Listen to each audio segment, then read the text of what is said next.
কেউ একজন আপনাকে মেসেজ দিয়েছে, ইমো, হোয়াটসঅ্যাপ, মেসেঞ্জার বা যে কোনো জায়গায়। আপনি দেখার আগে সে আবার কেটেও দিয়েছে। যদি আপনি চান একটা অ্যাপস ইনস্টল করার মাধ্যমে সেই মেসেজগুলি দেখতে, তাহলে খুব সহজেই দেখতে পাবেন।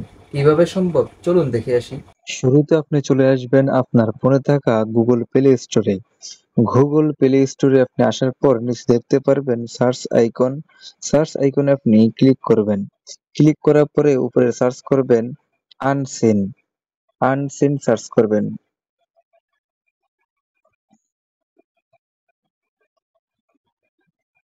আনসিন সার্চ করার পরে নিচে দেখতে পারবেন আনসিন নো লাস্ট সিন। এটার উপরে আপনি ক্লিক করে ইনস্টল করে নেবেন।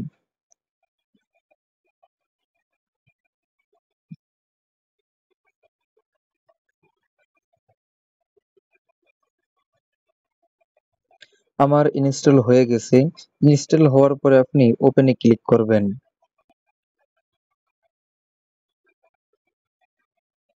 ওপেনে ক্লিক করার পরে আপনার সামনে এইরকম একটা ডায়লগ বক্স ওপেন হবে।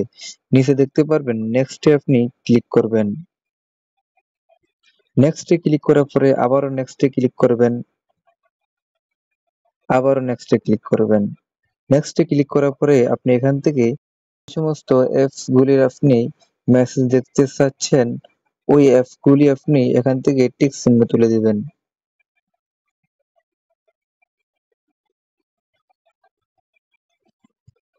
তারপরে আপনি নেক্সটে ক্লিক করবেন। নেক্সটে ক্লিক করার পরে আপনি নিচে ক্লিক করবেন। ক্লিক করার পরে এখান থেকে আপনি যে আনসিন এটাতে আপনি পারমিশন দিয়ে দিবেন। পারমিশন দেওয়ার পরে অ্যালাউ তে ক্লিক করবেন। অ্যালাউ তে ক্লিক করার পরে আপনি বের হয়ে আসবেন। আপনার সামনে একটা অ্যাড আসতে পারে, অ্যাডটা ক্লোজ করে দিবেন। ক্লোজ করে দেওয়ার পরে অ্যালাউ তে আপনি অ্যালাউ করে দিবেন। ওকে। এখন দেখতে পারবেন আপনার যেই মেসেজগুলো আসার পরে কেটে দিয়েছে ওই মেসেজগুলো আপনি এখানে দেখতে পারবেন। ধন্যবাদ বন্ধুরা, আজকে এই পর্যন্তই।